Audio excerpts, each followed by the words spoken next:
मैं हूं अंजना ओम कश्यप। आम आदमी का बजट, सिटीजन फर्स्ट वाला बजट, फोर्स मल्टीप्लायर बजट, अनेकों नाम से तमाम मंत्री, खुद प्रधानमंत्री चर्चा कर रहे हैं इस बजट की, जो बेहद खास मेहमान वित्त मंत्री निर्मला सीतारमण जी ने पेश की है। और हमारे साथ हमारी सहयोगी श्वेता सिंह भी इस चर्चा में रहेंगी। सबसे पहले तो आप बधाई की पात्र हैं, क्योंकि एक गर्व की अनुभूति पूरे देश को है कि एक महिला के तौर पर आपने लगातार 8वां बजट देश को पेश किया है।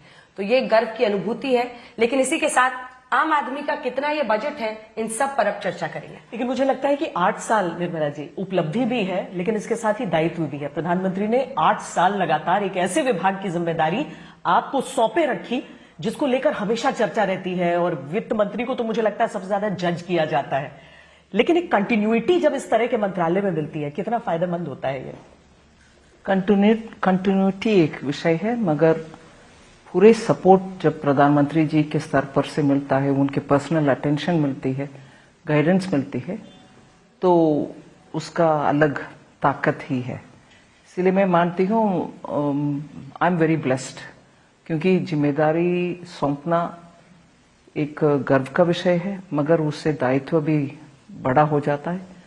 मगर जब आपको पक्का मालूम है कि छोटा विषय हो बड़ा विषय हो, आप जाकर के पीएम साहब से बात कर सकते हो और डायरेक्शन ले सकते हो, that gives a different confidence.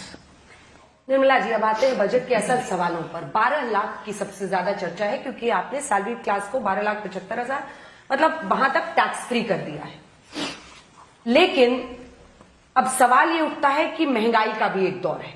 महंगाई, बेरोजगारी एक बहुत बड़ी चुनौती है। उन सब के बीच क्या इस कदम से आपने मिडिल क्लास को वाकई बहुत बड़ा फायदा दिया है? वाकई क्या डिस्पोजेबल इनकम उसके पास बढ़ेगा, या महंगाई की मार झेलते वही जो उसके एंड्स है उसको मीट करने में ही परेशानियां आएंगी? किस तरह से आप समझती हैं कि इससे मध्यम वर्ग को आपने बहुत बड़ा तोहफा दिया है? क्यों? मैं पहले इसको दूसरी नजरिया से आपको रखना चाहती हूँ, जो मेरे मन में था और जो प्रधानमंत्री जी का डायरेक्शन भी था।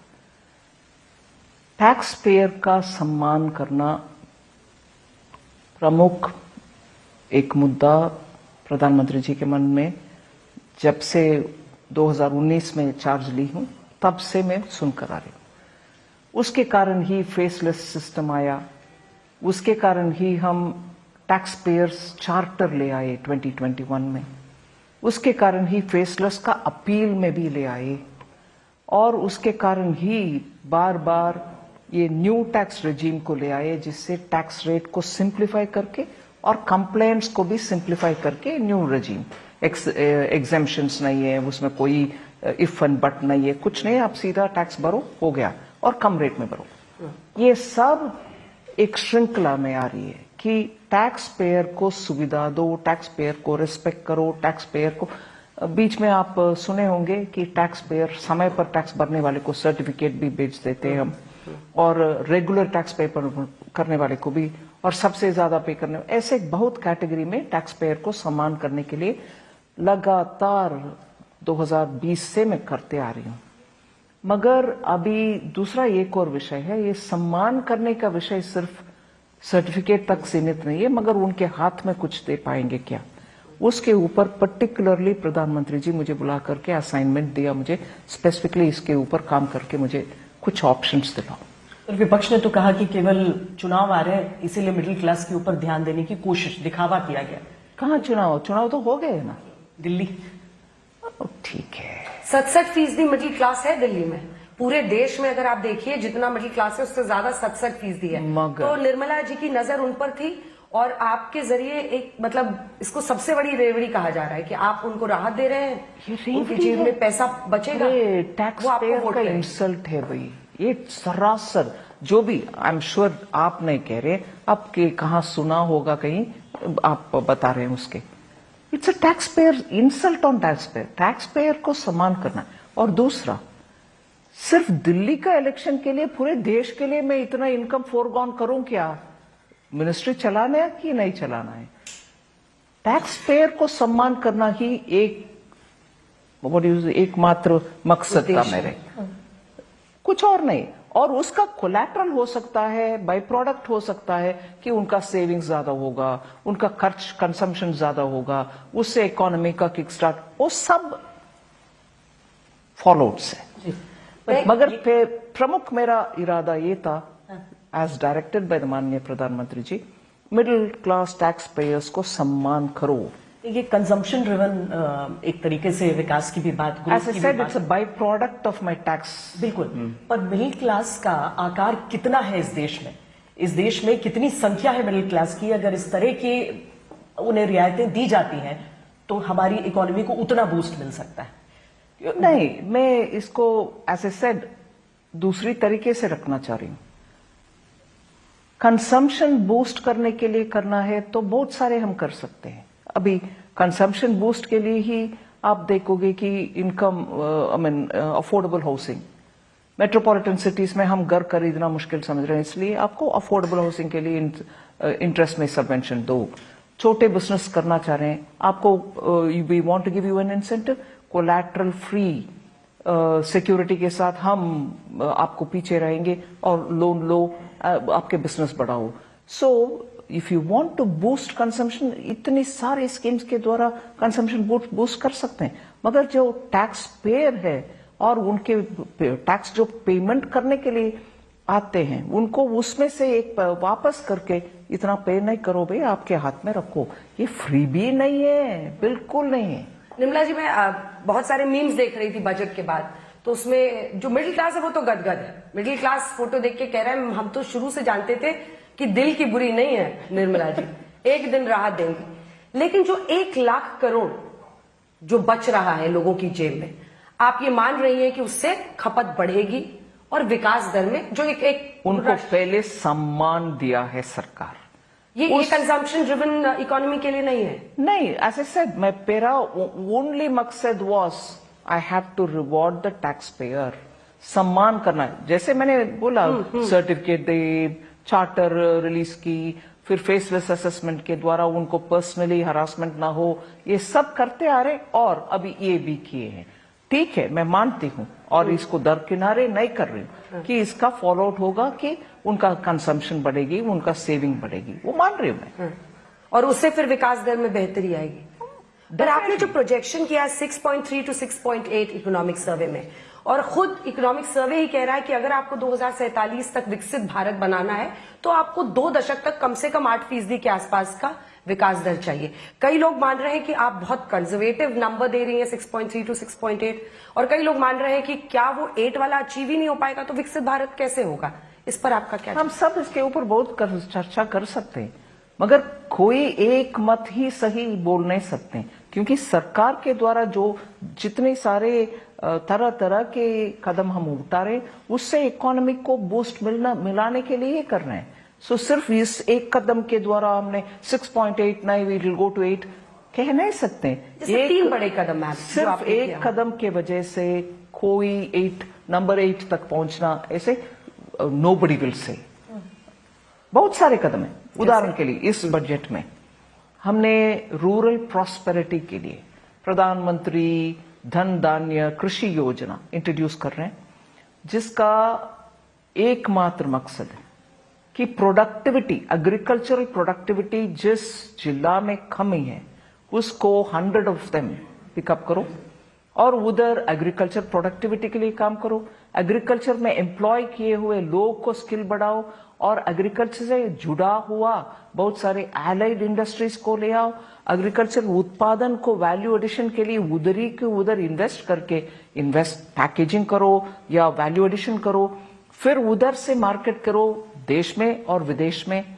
सो दैट आज के दिन जो जिला है एग्रीकल्चर प्रोडक्टिविटी में नीचे, उसको ऊपर उठा करके उस स्टेट का एवरेज लेवल तक उठाकर ले आओ। जनरली अभी तक हमने वो बातें की जिसको लेकर आपकी तारीफ भी बहुत हो रही है, सराहना हो रही है, जो कि रेयर होता है एक वित्त मंत्री के जीवन में बजट पेश करने के बाद। लेकिन अब मैं उन चीजों पर आना चाहती हूं जिसको लेकर आपको घेरा जा रहा है, क्रिटिसिज्म हो रहा है। और इसमें राहुल गांधी की एक बात, जिसमें वो कहते हैं कि मेक इन इंडिया तो मुझे बड़ा अच्छा लगा, सरकार का इनिशिएटिव काम नहीं कर पाए लेकिन इस पर। और वो कहते हैं कि यूपीए शासन के समय भी जिस तरीके से जो यूथ के मुद्दे हैं वो हम नहीं एड्रेस कर पाए, रोजगार को नहीं एड्रेस कर पाए, एनडीए सरकार भी अपने इस कार्यकाल में भी नहीं एड्रेस कर पाई है। वो इतना कोहेरेंटली इस आर्ग्यूमेंट को बोले क्या? मैं उन लब्बुल आप बता रही हूँ उनका। हाँ, श्वेता जी का उनके बातों का थोड़ा मसाला ऐड करके आप इधर रख रहे, नहीं, वो गलत है। क्योंकि उनके समय पर वो एज तो he is giving a concession, एक बात कंसीड कर रहे हैं, हमारे समय पर एम्प्लॉयमेंट नहीं हुआ। नो, कुछ नहीं हुआ भाई। उस समय इकोनॉमिक स्टैंड स्टिल हुआ था, बैंक्स का सरासर नुकसान में पहुंच गया था, इंडस्ट्री लीडर्स ऐसे बंद करके कारखाना बैठ रहे थे और उनके अपने पैसा को बचाने के लिए शायद बाहर भी चले जा रहे थे, और कॉर्पोरेट बैलेंस शीट इतना खराब, बैंक का बैलेंस शीट उसके कारण खराब।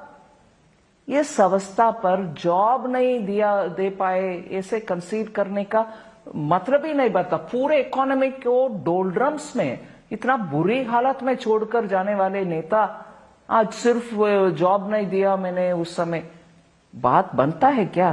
पूरे इकोनॉमी का हालात उस समय का सोच लीजिए। आप बॉटम से 5वें स्थान पर थे, अब ऊपर से 5वें स्थान तक मोदी जी ने उठा करके इकोनॉमी को उधर बिठाया। नेक्स्ट 2 years विल रीच 3री स्थान। एक लीडर जिनके 10 साल के कार्यकाल में नीचे 5वें स्थान पर पहुंचा इकोनॉमी, वो आज खड़े होकर के इतना गंभीर बात को इतना आसानी से बोल रहे हैं। इन सबको भी जवाब देने के लिए बोलिए उनसे, बैंकों के हालत क्या था, बैंक्स के कारण कितना नुकसान हुआ इस इकोनॉमी को। उनके हाथ में पैसा नहीं था, उनका संपत्ति पूरा खो गया और लोग उसको उठा करके इकोनॉमिक ऑफेंडर बाहर चले गए। उनके समय पर जिनको बैंक से बेनिफिट मिला, बड़े बड़े बिजनेसमैन, वो सब चले गए। आज मैं पार्लियामेंट्री क्वेश्चन में जवाब भी दी हूं कि ईडी के द्वारा ऐसे इकोनॉमिक ऑफेंडर, उनके कार्यकाल में पैसा बैंक से उठा करके भागने वाले इकोनॉमिक ऑफेंडर, उनका संपत्ति को हम कॉन्फिस्केट करके कोर्ट के द्वारा अच्छा ऑर्डर निकालने के बाद आज कम से कम 18 से 22,000 करोड़ तक बैंक को रेस्टिट्यूट किया है। रेस्टिट्यूट मतलब बैंक को जितना पैसा उनका ड्यू है उसको वापस कर रहे हैं। ये हालात है उनके 10 साल के। सो उनको औकात नहीं है बात करने के लिए, if I can use my टूटी फूटी Hindi. He has no qualification or right to talk about the economy, having taken our Indian economy to the bottommost pit. वो आप उनके समय के बिजनेसमैन की याद दिला रही है, वो आपके वक्त के बिजनेसमैन की। उन्होंने कहा कि आप कंजम्पशन ड्रिवन आप मार्केट बनाना चाहते हैं, प्रोडक्शन और मैन्युफैक्चरिंग पर आपका फोकस नहीं है। कंजम्पशन से किसको फायदा होगा, वो फिर उस लिस्ट पर आए, अडानी, अंबानी, टाटास, बजाज। उन्होंने कहा जिनको कंजम्पशन से फायदा उनको होगा। और मतलब आप प्रोडक्शन और मैन्युफैक्चरिंग हब नहीं बना रहे हैं, वो चीन बना हुआ है जो हमारे माथे पे बैठा है। 4,000 इसीलिए जाकर के इनके रेस्पेक्टिव फॉर्मर प्रेसिडेंट और माता जी के साथ जाकर के चीन के साथ एमओयू साइन किए क्या राहुल गांधी जी? चीन सब कुछ बना दिया, चीन ने, आप नहीं आपके कार्यकाल में आप जाकर के उनसे एग्रीमेंट किए ना, उसमें क्या है भाई, वो तो खुलासा करो। फिर आप वो खुलासा नहीं करेंगे, चीन ऐसे हो रहा, चीन वैसे हो रहा, चीन। इनके दादाजी के समय if I talk they will immediately से वो नेहरू जी आपके पेट एनिमी है इसीलिए बात कर रहे हैं। नहीं, तब कितना जमीन चाइना और पाकिस्तान ने हमसे लिया, कश्मीर से, लद्दाख से, उसके बारे में बात करो।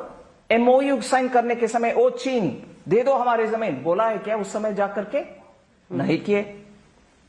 मगर उनका look at that stupid self confidence with which he stands up. उसे आप प्रोडक्शन वाला क्या है, मतलब क्या प्रोडक्शन को प्रमोट करने के लिए, मैन्युफैक्चरिंग हब भारत को बनाने के लिए आपने क्या कदम उठाया है? अभी मैं पूछ रही हूं आपसे, उसी चाइना से, सॉरी श्वेता, नहीं, इसमें एक लाइन में बस ऐड कर रही हूं। अगर ये कह रहे हैं वो कि मेक इन इंडिया हो ही नहीं रहा है, असेंबल इन इंडिया हो रहा है, तो क्या ये भैया पहले आप जवाब दो। सेमीकंडक्टर का 2 बड़ा प्लांट, 3री बड़ा प्लांट भी हो रही है, वो क्या है? असेंबली है। और आर्टिफिशियल इंटेलिजेंस में आज इतने सारे सेंटर ऑफ एक्सीलेंस भारत देश में बन रहे, वो क्या है? इनोवेशन अगर नहीं होता इस देश में, वो सब आएगा क्या? मान लो असेंबली ही फोन का आज इतना एक्सपोर्ट हो रहे हैं क्योंकि इंटरनेशनल क्लास का फोन हम बना पा रहे हैं। आपके 10 साल में क्या किया आपने? एक यूनिट बनाया जिसके एक्सपोर्ट की वजह से इस देश में फॉरेन एक्सचेंज आया क्या? सो प्लीज, मैं स्ट्रिक्टली बोल रही हूं आपको, विद विनम्रता से बोल रही हूं, आप एंटरटेनमेंट के नाते राहुल गांधी का कमेंट्स को उपयोग करिए, जरूर करिए, क्योंकि वो भी राजनीति में है, मगर अगर उसमें दम है तो खड़े होकर के फैक्ट्स के साथ वो बोलना चाहिए। हल्के पुल्के में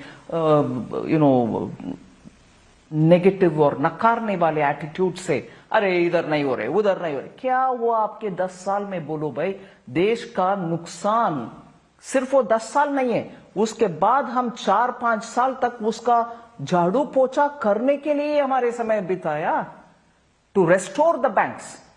अगर उनके समय अंत के 13-14 के समय में बैंक का हालत कम से कम, if not a great, somewhat good रहता, हमारे टेक ऑफ इतना जल्दी हो सकते थे, मगर no, because it was in such a bad state, हम उसको सुधारने में ही 4-5 साल बिताया।